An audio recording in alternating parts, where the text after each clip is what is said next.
Today I want to talk to you about empathy. A lot of times people are experiencing lack of understanding, lack of validation from their intimate partners because there isn't much empathy in the relationship. Empathy is the ability to emotionally understand what other people feel, see things from their perspective or point of view, and imagine yourself in their place. Essentially, it is putting yourself in someone else's position and feeling what it is that they are feeling. Empathy is about emotions. Empathy is about you connecting with someone else's feelings. You as a partner works on hearing what your partner is sharing, and before you dismiss it, before you give your opinion, that you listen. You don't need to say so many things.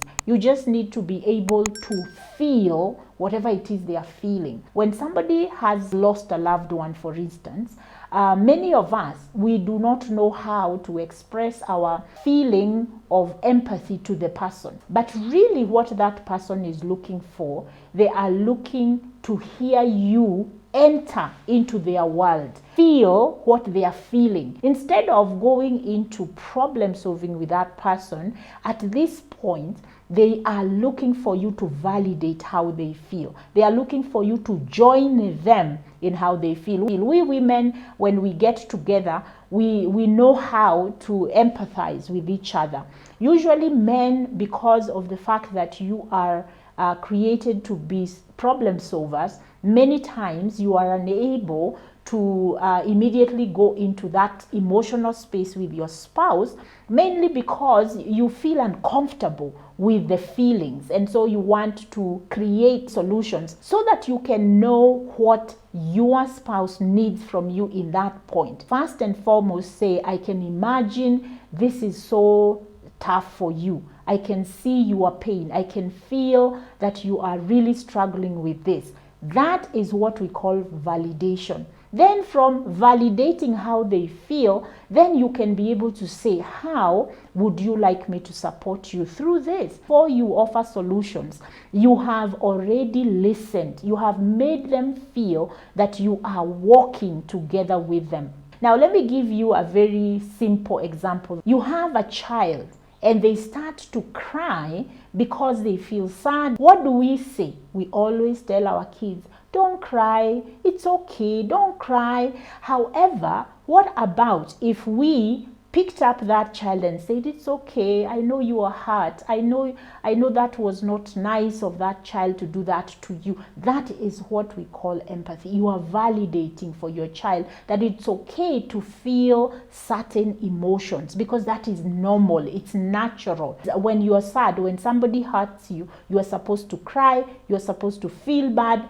but many of us, we don't hold that space for each other. We tend to go into dismissing how people feel. When we experience being dismissed, our emotions are being dismissed here and there, eventually what happens is that we are going to lose trust that our partner can be able to manage their emotions. When we feel negative emotions, we need somewhere to vent. Even though we are not giving empathy for others, we expect others to give us empathy, and we get hurt and we get angry when they don't. Learn how to postpone your own opinion about the situation and hold space for the other person.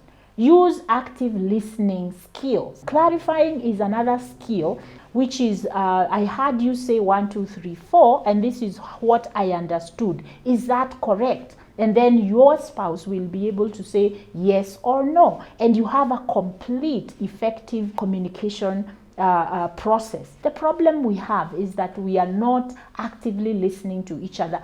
Active listening is one of the skill set that you need to develop in order for you to develop empathy. So both of you, if you do that for each other, what is going to happen is that you will develop a very safe relationship, and in safety, relationships will thrive. And here I am talking about emotional safety. We need to learn that empathy is one of the ways that we are going to be able to develop that emotional safety. Please feel free to reach out to me through my website or the phone number on the screen. I will be glad to walk with you. If you have any questions, feel free to leave them in the on the chat. Give us some of your feelings about what we are sharing, even your own experience about how these subjects that we are talking about have impacted your life, or how you are growing in making your relationship thrive.